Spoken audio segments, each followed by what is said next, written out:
We're Alive, a story of survival. Chapter 46, Under Pressure. Part 2 of 3.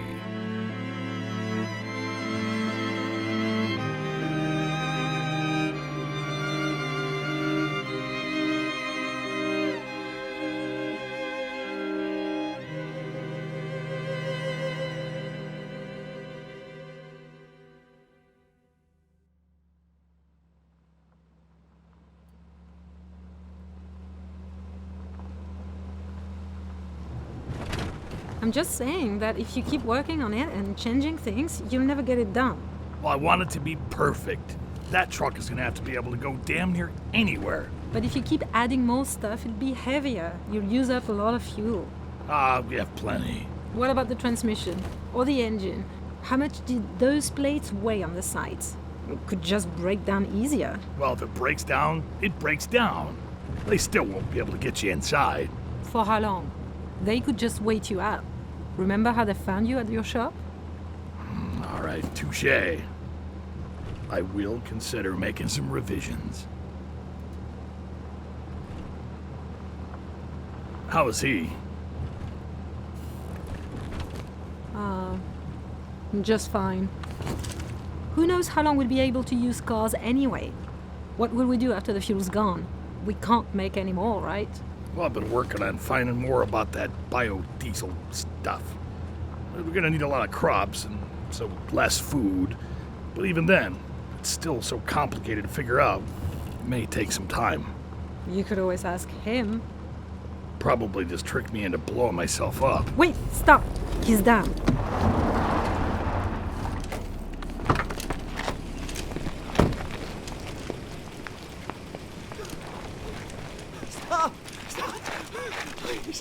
Well, we already did, obviously. And this is the last time. You fall again, we just keep going. You going to tell us now? I told you before. I don't know. I don't know where she is. There's no way I could know.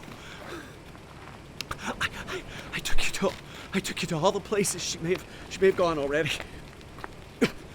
Might as well turn around and try again. Yeah, sure, why not? We still have, 3/4 of a tank. No. I'd get up if I were you.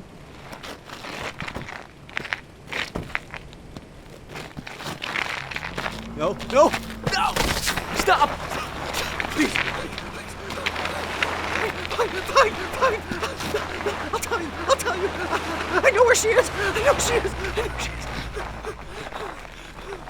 I know where she is! This better not be a waste of time. Stop dragging me! Can I have something to drink? I guess. Let me... No! Answers first, water after. He isn't going to tell us. Just get back inside. No! Just give me a second. Give me a second. I have to catch my breath. You have 5 seconds. 1, 2, 3. There's a place! I've only been there once. It's north of 210. Out in the middle of nowhere. We stashed a bunch of stuff up there as a failsafe. That's where she'll be. Show me where. It's up here. I'm not sure exactly from the map, but I know how to get there. A trick or some kind of trap? If she's there, she'll know I took you there. This is not a win for me. That's a bit of a drive. Can we make it there before dark? Yeah. Please, can you loosen the ropes now? My wrists can't take any more. Here, I'll trade you. If this is some trick. I know what you'll do. Come on, get in the Jeep.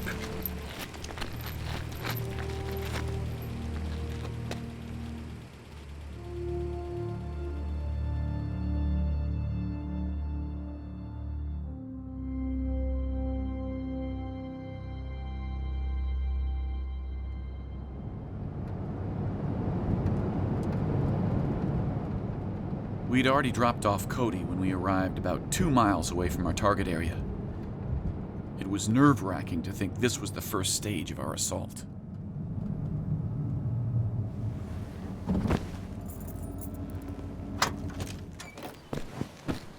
All right, this is as close as I want to get before we're ready. Oh man, I am not looking forward to this part. What? Rubbing yourself in another guy's sweat is weird to you? But that's what you and Fernando did all the time. Oh, man. Ooh, P.U. What's wrong? Just lather up, man. How much we use? Just enough to coat your skin. Use a sponge. Do we even know if this is the right concentration? Not really, but it's close to what we use to attract them, so hopefully it works both ways. Here you go, Saul. You first. Oh, that's okay. Be my guest. No. You first. You first. Oh, don't take it, I please. swear, if you drop it, Fine. I'll go first. Yeah. Rub it in there nice and good. Oh. You know, that could be like from all over his body. Like, everywhere. Dude, I so hate you. just hurry up. Oh.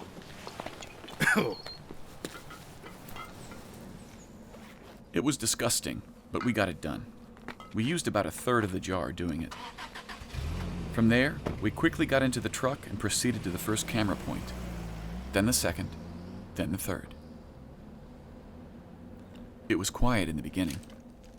We were able to lay down the cabling off a spool at the back of the truck, all the way to the little legal office which we were going to set up as our temporary safe house. By the time we set up the fourth, well...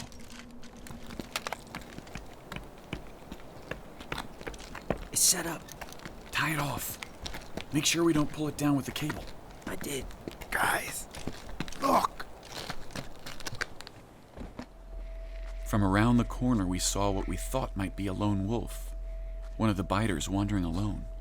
But then, another followed shortly behind him. 2 males, both covered with large patches of old, dried-up blood and dirt. They noticed us, and we all froze. I slowly gripped my rifle from the sling, but didn't point it yet. They see us. No sudden movements. Don't point your rifle. Move slowly back to the truck. Drop the wire. No. This might be close to an entrance. I was right, and we didn't need to have the camera set up to see it. A third biter could be seen coming out of an apartment complex behind the others. It was a 2-story building with stone walls leading to a courtyard. Above, I could see scratches in the wall, similar to what we had already seen at the church. Saul continued to move with me towards the truck as Victor eyeballed them closely, his hands firmly gripping the 50 cal. Keep on coming, guys. Shit, they're coming towards us.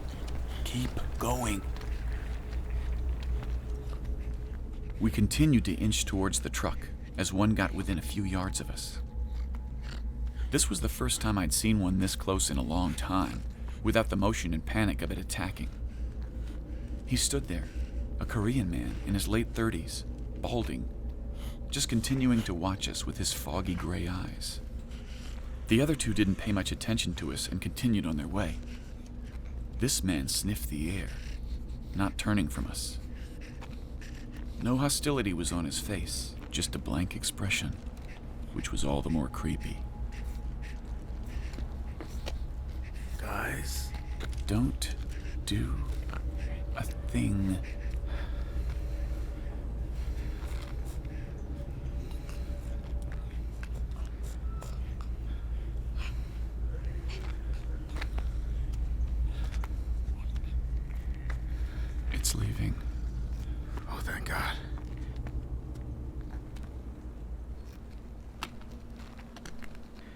Camera up? Yeah, we're good.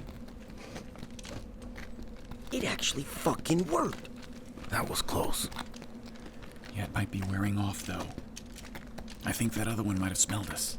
So, put more of that stuff on? Just a little. Save what you can. We have about 6 more cameras I want to set up. Let's go quick. Oh man, I just want to wipe all this shit off me. It feels so gross right now. Not too many more. We can do this.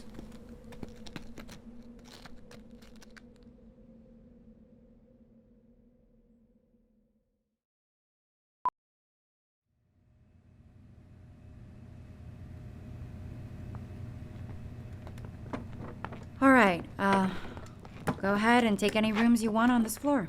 What floor is this? 7? Wait, the windows, they're not blocked on this floor. I know, that's why everyone chose to live up here.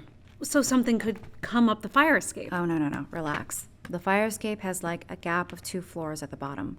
Unless you push the ladder down, it's really hard to get up. And we have alarms wired to every window. I just don't feel comfortable staying up here. If there's anywhere else I can... You could live down on the 6th. That's not a big deal. It's darker, though. A lot darker. That's okay. I'll move there, too. That way you're not alone. I sort of had some stuff in a room down the hall, but I can relocate. That just means you'll have to move everything for the baby's room down there as well, so if you don't mind the work, be my guest. That's fine. I just feel a lot safer. I'll help you with that stuff. Where do you live? Now? Well, I used to live up here, but I think I'll set up camp by the security room on the 3rd floor. Once we shut off the elevator, it'll be a bit of a pain going up and down all those steps. There's not a lot of room on the 3rd floor, otherwise I'd say you can stay down there too, but there's just too much stuff stored in the apartments. That's where the library is. I'll show you around when we have time. Can I get a hand with Puck down here? Coming. Where you at? 3rd floor. So Puck is gonna stay with you, then? No, there's a room where we have all the medical supplies. She's just setting him up in there right now. And you're gonna shut this off? Have to. The generator that runs us chews up a lot of fuel. Once we get the big stuff moved in, we'll turn it off. Has Tanya mentioned going back to Kane at all? To get the surgery equipment? Or what we left there? We still may need that stuff, right? Yeah, we could, but... Well, I don't want to bring it up. She's been in an even worse mood since we got here.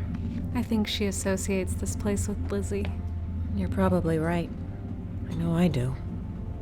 It's kind of hard to see this place without her.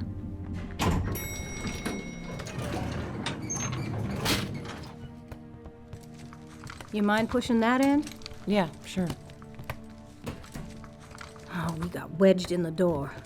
Sorry to be such a burden. I already feel really bad you ladies had to carry me up the stairs. Okay, pull. I'll push. Go. Hey, we made it.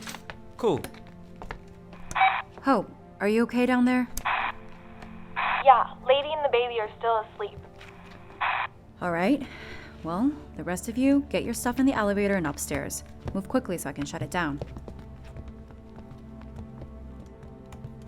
We moved as fast as we could to get everything where it was supposed to be. Lady was moved into an empty room at the other end of the hall. We made sure it was covered in newspaper.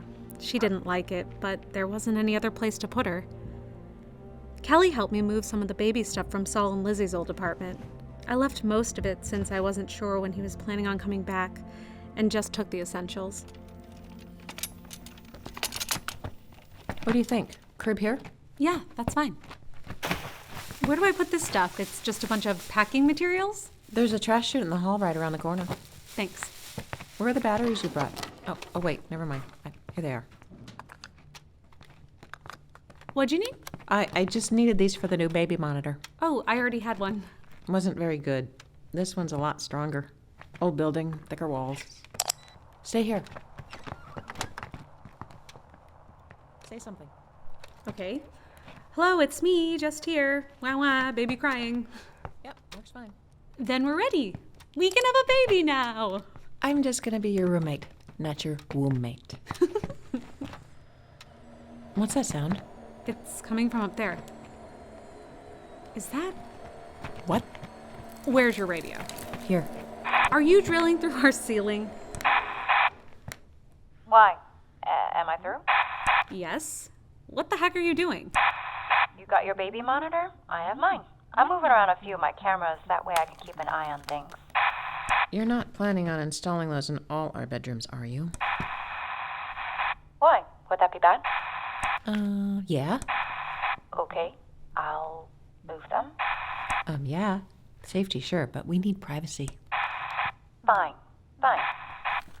If you're done, you mind if I bring in Nicholas? Sure. I can leave this camera here, right? Yeah, that's fine. He's still asleep. He sure does sleep a lot. Trust me, only during the day. Thanks for looking after him. Don't thank me. Thank Hope. She's been really good with him. All I did was make sure he didn't go anywhere. It wasn't hard. He woke up once or twice, but I just rubbed his back and he went back to sleep. It's good to feel like I was able to do something for once. You wouldn't want to stay here with Pegs and I and look after him, would you? Might have to share a room with one of us. Sure, I could help. Are you sure you're comfortable with that? I mean, with your sight, I wasn't... Up close seems to be getting a little better. When I had to watch him the other day, I actually was able to change his diaper just fine. You're hired. Stay. Please stay. Oh, I didn't ask Tanya. Sure. I don't see why not. Great. Why don't you give me a hand in the kitchen then? We have some food to put away. This way you'll know where everything is. Sure. Just don't wake up the baby. Number one rule of the apartment. Oh, don't worry about that. We should be making some noise so he can get used to it. Oh. Okay. Oh, is that a gun? Don't touch that. Just leave it alone. Sorry. Hey. Ooh, there's a bunch of alcohol already here. Hope, what's your poison? Really? You are not giving her that. She is underage. That is rule number one. Like that matters now? Just don't. Fine. I need to get going. You're all fine here. Wait, Tanya. What do you say? I bet we make your vision just a little bit blurrier. Sure. Where are you staying? Same apartment as Puck for now. I don't want to be far if he needs anything. Okay. Well, do you need a hand or? No, that's okay. I'm in no mood to unpack. Oh. Well, then where are you going? I was going to go down to the library, look over a few things. Maybe head over to the mortuary for a while before it gets dark. Is that safe? By yourself? It's close enough. I've done it before. It's okay. Oh. Well, are you sure? What if... Yeah, I'm sure. I'll have the radio with me. I just need some time alone. I understand. Yeah, thanks.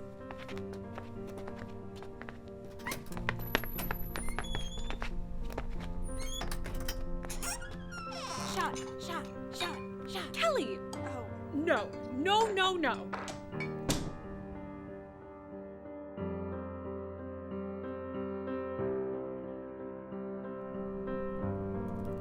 I ended up going by the library and grabbing my laptop along with several other book references that I had been working on. I let CJ know and headed over to the mortuary. The first thing I did when I got there was to test my blood, see what level I was at. For the first time since I discovered the keratin component, my levels were completely normal. Why? I have no idea.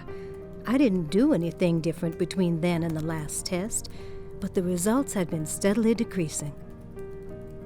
After spending the first half hour racking my brain trying to figure out what was going on, I eventually gave up and moved on to something else. The last thing that Kelly and I had been working on was trying to identify the symbols that Inc. used at the jail. So that's what I decided to work on. Right about the time I figured out what one was, well...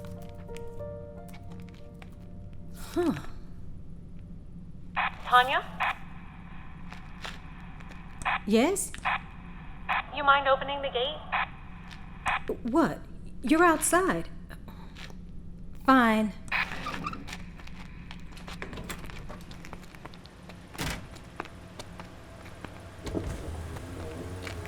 Hey, thanks. What are you doing here? I didn't feel right just leaving you alone. Never mind that I said I wanted to be. But whoever really means that? If Michael says he wants to be alone, it means we need to talk. Just get in. Leave it parked. All right.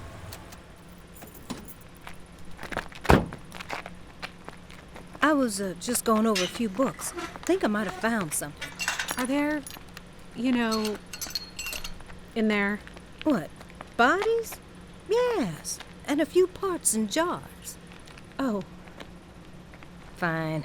Wait here. You don't have to go in. We'll go to the office. Nothing to be bothered by in there. Let me just grab my things. Thanks. Any word from Michael? We would have called you if we heard anything. So, I moved all my stuff I was working on into the office that was outside the mortuary. It was detached and mostly empty except for a few things we had moved out of my lab for space.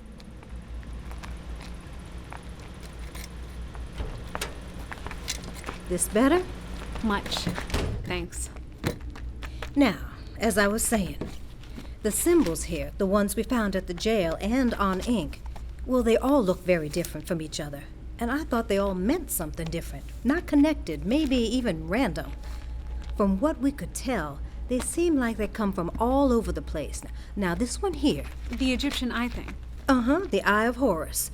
It can mean power, good health, or it can be a sign of protection. That's an easy one. We figured that out, but it didn't mean much. Then I discovered this one's background finally. Algiz. It's a rune that means defense or protection. So they mean the same thing. CJ tried to help me look up this other one. That's in Chinese. We couldn't find it, but when I looked up protection in this book here, guess what we found? All three of these mean the same thing. The rest might be something similar, too. I just need more time to find them. And this 1.2 recognized? The 5 lines coming to a point and the rainbow on top? He said was stop, which could be just another word for protection. But why would he use them in the jail then? I don't know, but Ink had these tattoos before the outbreak. Did he know something was gonna happen? How could he have known? Well, the other possibility I was thinking of was... Oh, wait, where is it here? What are you looking for? There was something in one of the psych evals. Oh, shoot. I think I left the copy I had in the mortuary. 1 second. Maybe we can talk about this more with everyone else. It's gonna get dark soon. Yeah, I guess. I'd love to start bouncing ideas off CJ about this. Or me too. You mind holding this stuff? I'm gonna go grab my other papers inside. Sure.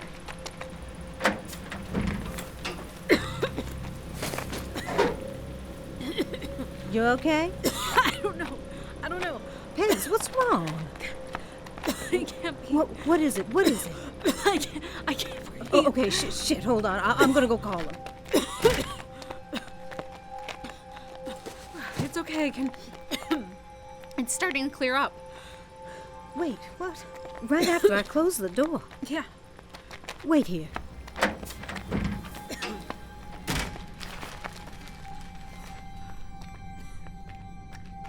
I rushed over to the trays in the wall where I had stored several of the turned bodies I had tested on. I opened one that I had the longest. The body bag looked as if it had melted and had large holes in it now. As soon as I looked toward the light across the room, I could see that familiar shade of yellow gas. The same that I had seen at Ground Zero.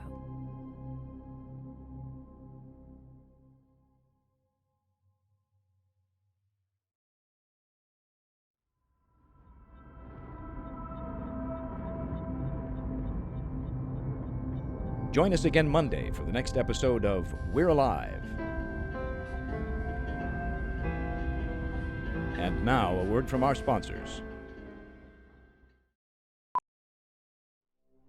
Starring Jim Gleason, Nate Gies, Shirley Jordan, Constance Parn, Otto Stirk, Scott Marvin, Claire Doden, Brett Newton, Elisa Elliott, Tammy Klein, Jane Lehoch, David Pevsner, And I'm Michael Swan. Written and directed by Kc Wayland. Produced by Grayson Stone and Kc Wayland. Composer Daniel Burkov Hopkins. Series artist Ben Hosak. Editors Grayson Stone and Kc Wayland. Zinterns Lauren Kroom, Ray Husky. Voice cutter Brent McLean. Print editor Elisa Elliott. Line producers Grayson Stone and Blair Whalen. To find out more and for a full list of cast and crew, please visit our website at we'realive.com. Be sure to follow us on Twitter and Facebook for all production-related updates and future projects. Thank you for listening to this audio theater for the mind by Wayland Productions.